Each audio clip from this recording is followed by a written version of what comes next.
Friends, வெறும் 5 நிமிஷத்தில் ஆப்பமாவு எப்படி ரெடி பண்ணலாங்கிறத பார்க்கலாம். வீடியோவை ஸ்கிப் பண்ணாமல் ஃபுல்லாக பாருங்கள். வாங்க வீடியோக்குள்ளே போகலாம்.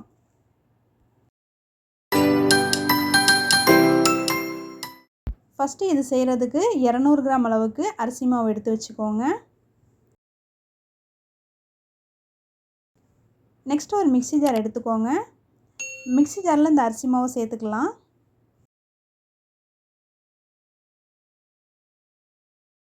நெக்ஸ்ட்டு ஒரு அரை கப் அளவுக்கு சாதம் எடுத்து இதோட ஆட் பண்ணிடலாம்.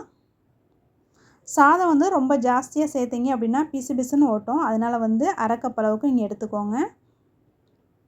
இது நான் தண்ணி ஊற்றாத சாதம் தான் எடுத்து வச்சுருக்கேன். நெக்ஸ்ட்டு 1/4 கப் அளவுக்கு தேங்காய் எடுத்து வச்சுருக்கேன். நீங்கள் தேங்காய் துருவி கூட ஆட் பண்ணிடலாம். நான் சின்ன சின்னதாக கட் பண்ணி ஆட் பண்ணியிருக்கேன். இப்போ இது கூடவே ஒரு 1/4 கப் அளவுக்கு அவல் சேர்த்துக்கோங்க.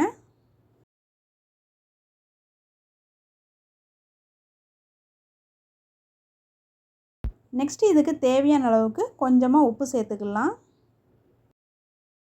ஃப்ரெண்ட்ஸ், நீங்கள் இதை ஃபஸ்ட் டைம் ட்ரை பண்ணுறீங்கன்னா ஃபஸ்ட்டு இதே மாதிரி கம்மியான இன்க்ரீடியன்ட்ஸ் போட்டு ட்ரை பண்ணி பார்த்துட்டு அப்புறம் எப்படி வந்துச்சு அப்படிங்கிறத கமெண்ட்டில் சொல்லுங்கள். நெக்ஸ்ட்டு பார்த்திங்கன்னா இதில் 2 டேபிள் ஸ்பூன் அளவுக்கு தயிர் ஆட் பண்ணியிருக்கேன். தயிர் பார்த்திங்கன்னா ஆப்பமாவை உடனே புளிக்க வைக்கிறதுக்காக 2 டேபிள் ஸ்பூன் அளவுக்கு நீங்கள் சேர்த்துக்கோங்க. இப்போ இதை மூடி தண்ணி விடாமல் அரைச்சிட்டு வந்துடலாம். தண்ணி விடாமல் அரைச்சிட்டு இது நல்லா ஒரு ஸ்பூன் வச்சு மிக்ஸ் பண்ணிவிட்டு அப்புறம் நீங்கள் தண்ணி ஆட் பண்ணிக்கோங்க. தண்ணி இந்த மாதிரி கொஞ்சம் கொஞ்சமாக ஆட் பண்ணிவிட்டு நீங்கள் நல்லா அரைச்சி எடுத்துக்கோங்க. ஓகே, இப்போ அரைச்சிட்டு வந்தாச்சு. இதை திறந்து பார்த்துக்கலாம்.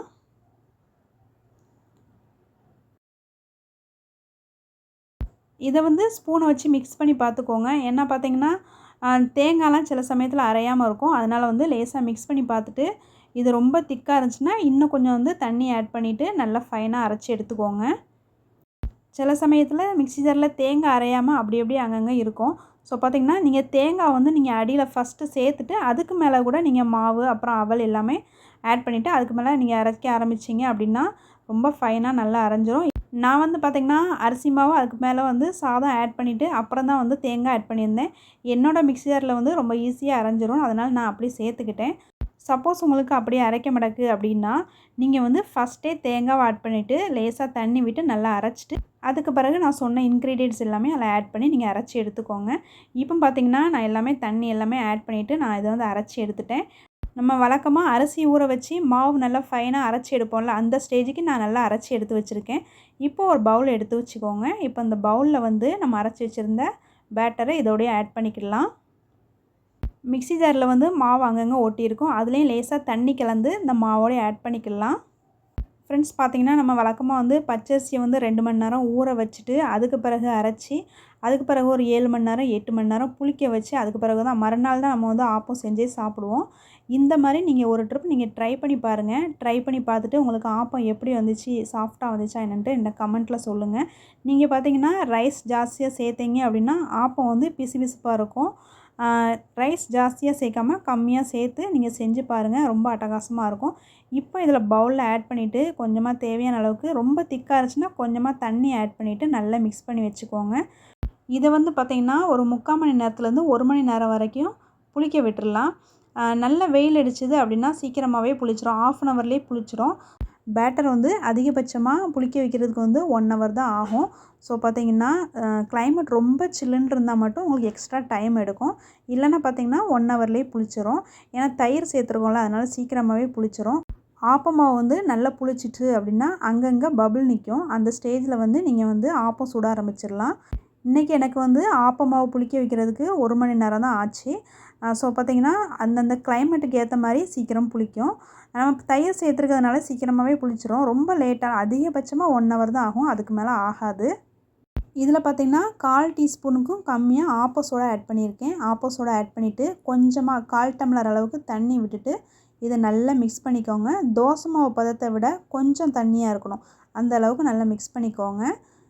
ஃப்ரெண்ட்ஸ், பார்த்திங்கன்னா பிரேக்ஃபாஸ்ட்டுக்கோ இல்லைனா டின்னருக்கோ உங்களுக்கு என்ன செய்யலாம் அப்படின்னு சொல்லிட்டு கன்ஃபியூஸாக இருந்துச்சு அப்படின்னா இந்த மெத்தடை ஒரு ட்ரிப்பு நீங்கள் ட்ரை பண்ணி பாருங்கள். ட்ரை பண்ணி பார்த்துட்டு கமெண்ட்டில் எப்படி இருந்துச்சுன்னு சொல்லுங்கள்.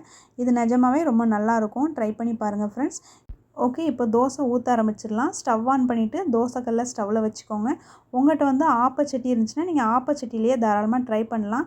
என்கிட்ட பார்த்தீங்கன்னா தோசைக்கல் வந்து கொஞ்சம் குழி மாதிரி சென்டரில் இருக்கும். அதனால் வந்து எனக்கு ஆப்பம், அடை, தோசை எல்லாமே நான் இந்த கல்லில் தான் செய்வேன்.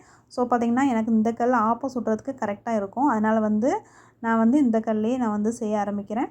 இதில் வந்து மூடி போட்டுட்டு ஒரு நிமிஷம் கழித்து திறந்து பார்த்துக்கோங்க. ஆப்பம் நல்லா வெந்திருக்கும். ஆப்பம் ஊற்றும்போது 1½ கரண்டி அளவுக்கு மாவு எடுத்துகிட்டு சுற்றி ஊற்றிக்கோங்க. சென்டரில் வந்து எக்ஸ்ட்ரா ஒரு 1/4 கரண்டி சென்டரில் ஊற்றிக்கோங்க. அப்போ தான் ஆப்பம் வந்து சென்டரில் நல்லா புஸ் புஸ்ன்னு சாஃப்டாக இருக்கும். சுற்றி வந்து நல்லா மொறுமொறுன்னு இருக்கும். பாருங்கள், நல்லா மொறுமொறுன்னு சூப்பராக சாஃப்டாக நம்மளுக்கு ஆப்பம் வந்து ரெடி ஆயிடுச்சு. ஃப்ரெண்ட்ஸ், கண்டிப்பாக இந்த மெத்தட் நீங்கள் ட்ரை பண்ணி பாருங்கள். இப்போ உடனே உங்களுக்கு ஆப்பம் சாப்பிடணும் போல் இருந்துச்சுன்னா இந்த மெத்தட் நீங்கள் ட்ரை பண்ணி பாருங்கள். ஆப்பத்துக்கு சைட் டிஷ்ஷாக பார்த்தீங்கன்னா தேங்காய் பால் இல்லைன்னா மாசி சம்பல் ரொம்ப பெஸ்ட்டாக இருக்கும். அப்படி இல்லைன்னா சிக்கன் குருமா, சிக்கன் கிரேவி இது மாதிரி எதாவது வச்சு சாப்பிட்லாம். ரொம்ப அட்டகாசமாக இருக்கும். பாருங்கள் ஃப்ரெண்ட்ஸ், ஆப்பம் வந்து சைடில் நல்லா மொறுமொறுன்ட்டு சூப்பராக சாஃப்டாக நம்மளுக்கு ஆப்பம் வந்திருக்கு. வீடியோ ஃபஸ்ட் டைம் பார்த்துருக்கீங்கன்னா சப்ஸ்கிரைப் பண்ணிவிட்டு பாருங்கள் ஃப்ரெண்ட்ஸ். நான் மறுபடியும் வேறு ஒரு ரெசிபியில் மீட் பண்ணுறேன். இது வரைக்கும் நீங்கள் வீடியோ வாட்ச் பண்ணதுக்கு தேங்க்யூ.